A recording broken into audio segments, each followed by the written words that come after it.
nung nag-umpisa pa lang po itong problema, kinukonsulta natin, kasama natin si Secretary Soliman, no? Naiwan lang doon sa isang building doon. Pero tinanong ko nga kung anong assistance para siguraduhin na wala may pangangailangan dito. And I think they've been doing it. Nasa at least 2 million na yata yung napadala namin. Binanggit po ni Governor Tan kanina, may immediate need ng rice of about, dito pala. So, sabi ko na kay Dicky, you verify the need, and there is a calamity fund that can be utilized. So we will be sending what is needed. Okay. Now yung others naman kailangan pag-aralan. Meron tayong disaster risk mapping program. Natapos na po yung dalawa, no? Yung 1 to 250,000 scale, tapos yung 1 to 50,000 scale. Mas na-focus eh. Yung ginagawa po ngayon, 1 to 10,000 scale. So nag-coordinate na kami kay Governor Tan. Saan ba dito talaga ang may problema mga areas? Pwede bang ma-rectify ng engineering solutions? Pwede bang ma-rectify ng cultural solutions? Ibig sabihin po nun, nireklamo ng obispo nyo kanina, di ba, pag nagtatapon tayo ng basura, bahala na. At pag nagtapon tayo ng basura, makitid na yung mga drainage system nyo, lalo pa raw binara. So, parang ang dulo po niya, magkakaroon tayo ng plano. Ano ba kailangan gawin? Pagtapos natin nagawa yung malaman natin kung ano kailangan gawin, di gagawin natin dapat gawin.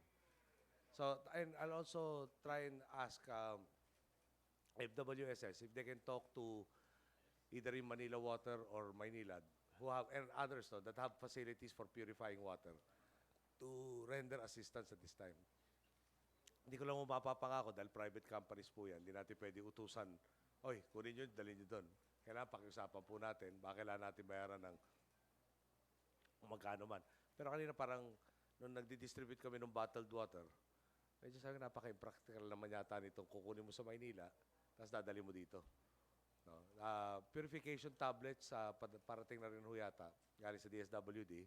Tapos meron rin ho yung, pero fini-field test pa ho na filter na local design. No? Yung filter ho local, paso lang siya eh. Yung paso, binutasan ng pagkalit-liit na hindi lulusot yung mga virus at saka bakterya. So may iwan doon sa paso.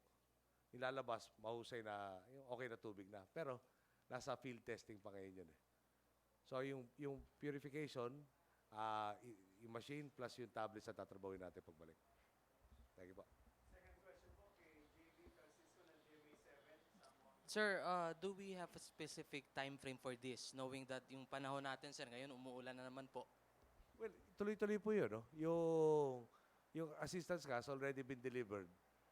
Para over, naalala mo ba niyo, para over 2 million pesos worth, no? Kasi yung unang report sa akin, 300,000. 300,000 lang.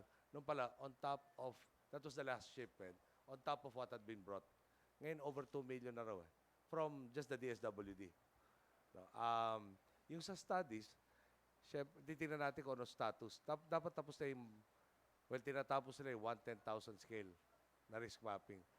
Alam naman yung pagdating sa ARM, medyo kadalasan mahirap gawin yung dapat gawin eh. For instance, verification lang ng population growth. Sa buong Pilipinas kasi mga 2% rate of growth. Sa ARM, 6% eh. So nagtatanong ka, ano ba ginagawa sa ARM na mas marami nagpo-procreate kaysa sa lahat ng Pilipinas?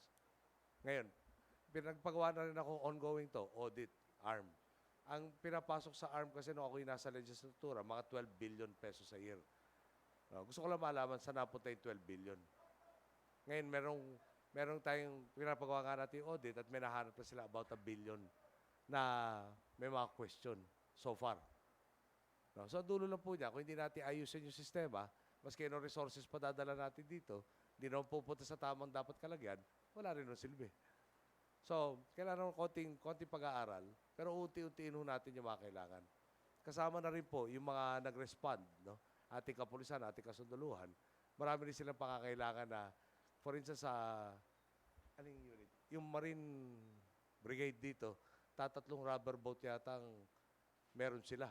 At si rubber boat, pag dumaan sa mga lugar na may mga bakod na matalas, pwede mabutas. So, may kinumit ng DILG na itatransfer dito na pandagdag doon para sa kapulisan. Plus, maghahanap pa tayo. Hinintay natin yung assessment ng needs nila. Dadaan sa chain of command, tapos trabaho ko hanapin yung pambili nito mga kailangan. Sa last question po, si Zenny Nasong Granada.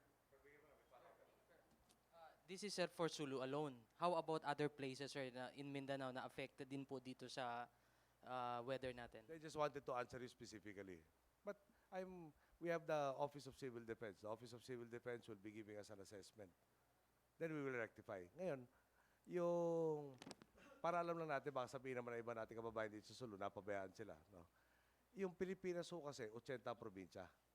Sa 80 provinces, 66 ang considered high risk for flash floods and landslides. Ibig sabihin po nun, may specific portions of each province that are very, very prone to that. Yung hulo, I'm not sure. Yung by historical perspective, parang first time na kayo nagkaroon ng ganito. So, kung kayo lumagay sa papel ko, magde-deploy tayo. Kailangan natin mag-deploy 66 out of 80. Parang lahat na ng Pilipinas, kailangan meron ka eh. Pero alam naman yung, hindi naman ganun karami yung meron tayo i-deploy. So pag tinignan nyo sa priority, historically, wala nangyayari ganito dito. Historically, Mindanao, nasi-spare no ravages ng typhoon eh. So it doesn't make sense na dito mo i-deploy yung limited resources mo. But now, we are reassessing. Ang problema lang natin, global climate change eh. Sa amin kung for instance sa Tarlac, mag-umpisa ka na October, hanggang mga February, March, malamig. Tapos wala ka na ulan nun. Yeah? Eh ngayon, ang dami lugar sa Pilipinas, yung buong taon na ulan, nilampasan na. For instance, katulad sa Albay. Yung Southern Leyte, ganoon din yata eh. Your annual rainfall has already been exceeded by the 3rd week of this year. No? So, magpaplano tayo. Ano gagamitin natin? Meron tayong pwedeng i-risk assess. Pero meron rin yung factor na variable eh. At yung ay global climate change. Yung Pakistan, nung nilubog yung 1/5 of the country, panahon na hindi natagulan sa kanila. Biglang flinad. Yeah? Yung Queensland sa Australia, kakagaling sa 8 years of drought. Ngayon naman, baha. Parang lampas na ng hood ng kotse. So, gagawin natin, magagawa natin sa availability ng siyensya natin. Ang napapangako ko lang ho sa inyo, yung ating pag-asa, for instance, no? Nagbigay ng warning dito, talagang on the ball.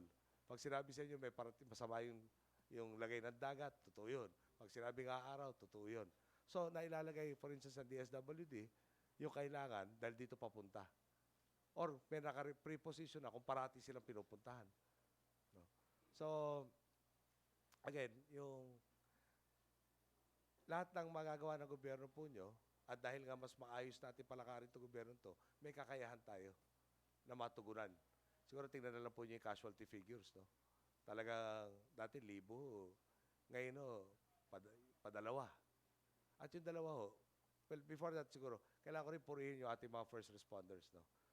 Alam nyo, pag nalalaman natin na mayroong parating nararagsang baha, pupuntahan na ngayon, OCD, nakapulisan, nakasunduluhan, kailan tayo lumikas. Isasagot to in several instances, bahala na Diyos sa amin. Okay kami dito, huwag nyo kami pilitin. Babalik pa ngayon, yung mga nagre-rescue. Pwede ho ba, parating na talaga. No? Pero yun na nga, dahil nagtulong-tulong lahat ng ahensya ng gobyerno, tulong rin yung marami sa kababayan natin, nabawasan natin yung casualty figures dito. Pero siyempre, nature to. Yeah?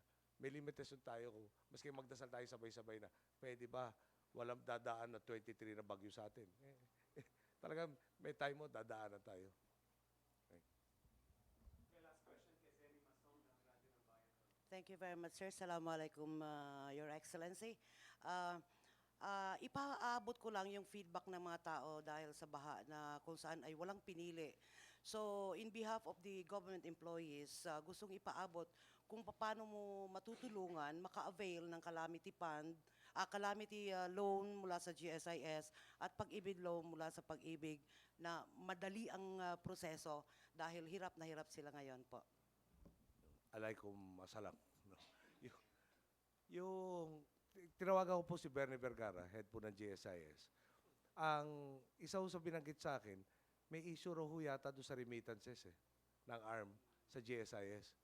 So, pag ganun ho kasi may delinquent payment na we withhold yung privileges. Okay. Pero kinausap ko siya, sabi ko, meron ba tayong remedy dito? So sabi niya, for humanitarian reasons, na-declare na calamity zone, perhaps we can do that. Siyempre, marami hong batas eh. Alam naman po niyo yung batas, no? Kulang yung comma, kulang yung period. Eh baka makasuhan na ho tayo lahat nito sabay-sabay. Kailangan lang ladaanan yung proseso kung saan, baka yung dati na nagre-remit naman, pwede i-consider na i-waive muna yung restrictions. Ngayon, hintayin ko na siya magsabi, siya in charge ng technical details, na kung paano nga natin matulungan yung mga kababayan natin as soon as possible. Pero even before that, alam ko DSWD nag-provide na rin ng tinatawag na core shelter. Okay. Tapos kung kakailanganin, nandito rin si Secretary Robredo, siya head ng yung pagtugon sa informal settlers problem. May mga mungkahi po, si Governor Tan, iba natin mga local officials, yung obispo, yung kampo po ng kapulisan, masyado matao na raw yung lugar para yung security reasons, di ba nagkaroon nga ng bombing kamakailan, baka pwedeng gawing parang housing. Ngayon, mukha yung kagabi ko yata natanggap yun, hindi ko pa ho nakausap yung kinakulang mga ahensya para i-actualize yan. Pero dulo po niyan, itong gobyerno niya, sabi ko parati, kayo ang boss namin. Di ba? So, basta reasonably po, baka tuwiran yung hinihingi, bakit yun natin gagawin? And yung sa ARM nga ho, siyempre minana ko na rin yung sistema sa ARM. Di ba? Yung nagpagawa ko ng audit, every year kasi 12 billion pesos up to 2010. 2010 no, naging 9.4 billion pesos ang national government budget for ARM. Tapos gusto ko lang malaman kasi ito dapat pupunta sa infrastructure, pupunta sa teachers, ang dami yung dapat puntahan. Ang dami yung allegation na walang pinuntahan. Pero maganda yung munisipyo. Maganda yung... So, nung pinatingnan ko ako sa COA, so far, draft report pa lang ho, meron pong 1 billion na discrepancy silang nahanap for 1 year. At ongoing pa ho yan. Ulitin ko lang ho, no? Pag hindi natin na-correct yung system, padala ka ng doble, triple, hindi rin naaabot, tinapon lang natin. So, kaya ako nandito ngayon, kausap ang mga kababayan natin dito, matingnan magkasundo-sundo tayo ng plano kung paano natin babawasan yung risko dito sa mga disasters katulad dito at punuin yung mga pangangailangan. Okay po? Let's talk about national issues. You have talked with the armed forces of the Philippines dito po sa Sulu. Ano po yung balak ninyo sa EFP with this EFP scam? Well, yung tinanong nyo sa palakad, no? Nag-increase po tayo ng combat pay from 240, dinagdagan ng 260. Okay. Yung budget for 2011, kung tutusin, hindi naman gano'ng kalaki dinagdag. Paano namin na-doble yung combat pay? Basically, mungkahi po ng Secretary of National Defense at saka ng Chief of Staff, may na-identify silang savings.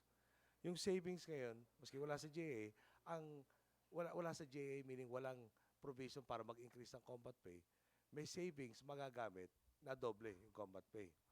Ang slogan ko no kampanya, di ba, kung walang korap, walang mahirap eh. Mas matino yung palakad mo ng gobyerno, even with the same funds, mas marami kang magagawa.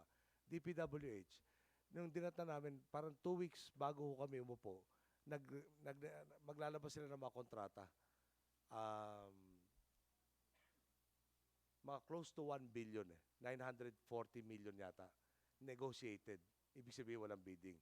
Hininto ng ating Secretary Singson, nung naupo kami, nirebid. Nung nirebid niya, yung 900 plus, 940 or so, naging 600 na lang. So yung 300 na sobrang babayaran ng gobyerno, naitipid natin, pwede natin gamitin sa ibang bagay. So i-divide nyo yan by 200,000, ganun karaming housing units ang pwede nyo ipatayo. Okay. So, ano plan natin sa AFP? May mga kakulangan silang binanggit. O tatrabahuin po natin yan. Kailangan ng mga watercraft, kailangan ng aircraft, marami po talaga kailangan. Magkakaroon na po tayo ng cutter galing sa Amerikano, Hamilton-class cutter na tawag nila. Ito po yung may kapasidad na malayo yung ilalakbay. Tawag ko nila doon, Blue Ocean vessel.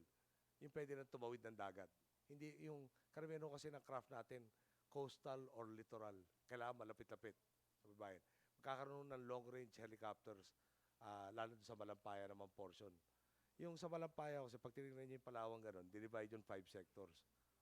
Yung 5 sectors po, doon sa isang sector, yung hindi ko makalimutan dalawang watercraft. Ganda pakinggan, at least may dalawa. Yung isa, totohanan, yung isa may katig.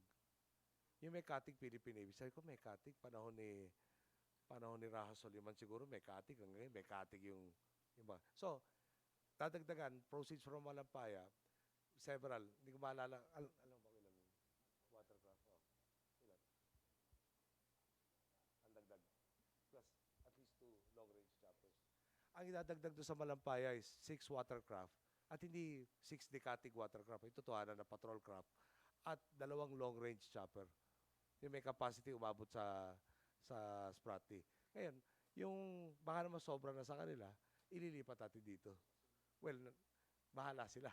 Sila expert eh. Saan ba natin kailangan yung asset na yan? Hindi ko type naman sasabihin sa ops, i-deposit mo to dito. O dyan. Para namumuliti ka lang ako nun eh. Hindi. Kailangan, yung professionals, sila may alam ng pangangailangan, sila magtalaga kung saan. What about, sir, yung UN fund for peacekeepers? Yung sa corruption ho kasi, hindi na naman sa AFP, no? Lahat na eh. Sa DPWH, may tinitingnan. Lahat to ng, isa ngayon, tandaan nyo, nagtayo tayo ng Truth Commission. Sinabi ng Supreme Court, hindi pwede. Pero marami na ho nagbigay na impormasyon dun eh. So, importante ho dito, mali ko mo yung impormasyon, makita ko sino may kasalanan, kailangan kasi may example na pag may ginawa kang kalokohan, kailangan may pagbabayaran ka. May ginawa kang krimen, kailangan may katiyakan na kaparusahan. Tapos ipa-file natin sa korte. Ang dulo po ng proseso, may makukulong. Pero, yun na nga ho, hininto kami doon sa EO1. Sa judiciary ho, sa totoo lang, 14% lang ang conviction rate sa ngayon. Sa drugs, 1% lang. Sige, 99% na nakasoon sa drugs, absuelto. So, gusto mo i-develop yung kaso, no, na talagang matibay na matibay, inaayos natin yung judiciary para pag, may ginawa kang kasalanan, kailangan may katiyakan. So, tatapusin po natin lahat ng investigation. Trabaho po namin yan, magsampa ng mga kaso. Sir, kanina po naka-formation po yung mga sundalo and I understand may talk to men po kayo. Ano ho sana sir ang baging mensahe po ninyo sa kanila sir? May kinalaman ba ito sir doon sa ginagawang investigasyon sir sa Senado, doon sa mga general nila sir? Well, first of all, gusto ko pasalamatan lahat na involved dito sa pagiging responder ng ating disaster. No? And not just here, in so many instances, nangyari nung Typhoon 1, Cagayan Valley, super typhoon. Kasagsagan ng bagyo, nakabaksak yung mga puno, sinarado yung kalye dadaanan ng mag-aayos ng kuryente, yung magdadala ng relief, etc. No, nadagdag. Nandun sila. Kiniklear yung karsada, maski na pagkalakas-lakas pa nung hangin at nung ulan. Yung wala na tayong mahihingi sa kanila, ginawa nila yung parte nila. Yung kinento ko sa inyo kanina na pinuntahan, binalik-balikan. Yung remote na mga communities na matigas ang ulo na kaya namin to. Kailangan pa lang balikan ulit na talagang umaakyat na yung tubig sa kanila. So number 1, thank you. Number 2, yung assurance na dahil dumadami nga capability ng gobyerno nyo, dahil binawasan na natin corruption, inihinto natin yan, even with the same amount of funds, we will be able to do a lot more. Ngayon, by EDSA anniversary, meron ako i-announce sa bagong benepisyo sa Kapulisan Kasunduluhan. Tinatapos na yung detalye kaya hindi ko pa ma-announce na gusto ngayon. Okay? Tapos, dito sa corruption nga, babalik tayo doon sa root no, ano bang mali sa sistema. Dapat napunta sa benepisyo no, napakarami, napakinabangan, di umano, nangiilan. Di dapat mahinto yun. Ngayon, yung mas maganda patakbo natin, meron tayong maidadagdag na benepisyo para sa lahat. Kung wala magsasamantala. Yeah? Kung wala puro interest lang niya, inaasahan niya. Tapos yung last message ko po sa ating kasunduluhan, kapulisan dito, siyempre, trabaho nila, katahimikan, kapayapaan. Pag nagawa nila po yan, no, kanina binabagti ko yung Governor Tan, pa-landing kami, ang gaganda ng isla nyo dito. No? Yung pag tumingin kayo ng mga advertisement ng mga ibang bansa, nag-aakit ng turista, papakita ka isang view. Yung Pilipinas po, ang daming anggulo, isang lugar, daming anggulo, paiba-iba yung pinapakita sa yung napakaganda. Yung sa araw, nasa Palawan po ako eh. Nakampanya natin underground river. Bawat turista pumasok sa Pilipinas, ginagastos raw $2,000. Last year, 3.5 million tourists na po tayo. Dati 3 million eh. So, tumahimik dito. Nagtayuan na resort. Yung white sand nyo, talagang white na white. Yung tubig, ang linaw. Tapos yung daming kulay pa ho. No? Talagang, paano kayo hindi makakaakit ng turista? Yung turista, kakain. Oh. Yung restaurant nyo, kikita. Yung restaurant, bibili sa palengke. Yung palengke, buibili sa, di ba, sa farmer at sa fisherman. Oh. Kung tahimik tayo. So, paalala ko lang, bigay nyo, no, yung kapayapaan na kailangan natin, gaganda ang buhay dito. Dahil turo nga ako ng tatay ko sa akin, the very first freedom that has to be addressed is freedom from hunger. Bali, wala yung freedom of speech, freedom of religion. Wala yun. Pag kumakalam yung sikmura mo, wala ka naisip kundi paano ko mapapakain yung pamilya ko. Tapos, sabi ko nga, i-replicate natin. Sa General Santos, may lugar kasi Nyugan, malapit-lapit doon. Pero walang karsada. So, yung papasok na mamimili, nagdidikta ano presyo. Yung presyo ng Copra that time, 3 pesos per kilo. Sa Jensen mismo, 15. So, nakikinabang, yung sumugod doon. Oh. Anong ginawa ng LGU malapit doon? Karsada. Nabuksan lang yung lugar. Isang karsada lang, kagad yung presyo mula 3 piso naging 10 piso. O di, 300% improvement doon sa income ng farmer. More than 300% actually. Dahil doon, pati yung namundok, buwaba. Ba, pwede ko na palang buhayin yung pamilya ko. So, yun ang pinipili ito natin gawin eh. Conditional cash transfer mula 17,000 ba ngayon? 17,000 sa Sulu, magiging 56,000 beneficiaries ng conditional cash transfer. Yun po investment. Yeah? Anak mo, iwan mo sa eskwela. Siguraduhin mo malusog. Meron kang sustento, no? every month. Okay. So, ang idea po niyan, yung maalis ko ng eskwela kasi grade 1 to grade 2 ang pinakamalaki. 100 ang papasok sa grade 1, 14 lang natatapos sa kolehiyo. Gusto natin baguhin yun. Pagtapos ka, maski high school lang matapos mo, yung TESDA, ang programa kayo, bibigyan ka ng yung marketable skill. Computer technician, mechanic, refrigeration, specialist, gano'n. May pondo dahil hindi natin winawaldas, meron tayong pantugon doon. Okay? So, investment sa kinabukasan natin, lahat may kakayahan na may trabahong maayos. Yung higher paying, hindi yung tagagapas ka lang. Yeah? So, pero mag-uumpisa lahat yan, siyempre, kung dito nadadala raw yung ibang nakikidnap mula sa Malaysia. Siguro yung Malaysia hindi magbabalak magturista dito. Yeah? Pag yung turista ka, pwede may mag-invest, magpo-process ng isda. Yeah? Isda ngayon, sariwa. O baka paano kung gagawin natin sa Surigao City kasi may isda, parang ganito kahaba eh. Yung isang stall na pinuntahan ko, 4. Yung susunod, 3. Yung isa, 2. Parang kanya-kanya. Pero ang laki talaga ng isda. Sabi sa akin ng mga media nun, Sir, photo, pakitaas. O, di tinas ko. Sabi nga, yung ulo lang naangat ko eh. Pero pagtapos ng araw, wala namili, anong gagawin doon? O, magtayo ka ng isang blast refrigeration facility. Puputulin mo lang doon. Gagawa mo ng pangalan lang, magandang design. Sakur Tans, Tangigi Steak. Yeah? O, yung fisherman, hindi obligado na kung ano lang ang nando sa merkado. Pwede natin dalhin sa ibang merkado. Pero mag-umpisa yan, katahimikan. Baka naman magkaroon tayo Somali pirates dito. Di ba? Wala mangingisda dito. Ganon. Pero, message lang basically is, ang daming potential ng bayan natin. At sa ngayon, ginagawa na natin. Yung potential nagiging totoo na. No?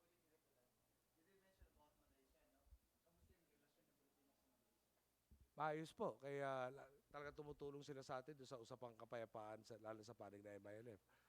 Maganda po yung ating pakikipag-ugnayan kay Prime Minister Najib.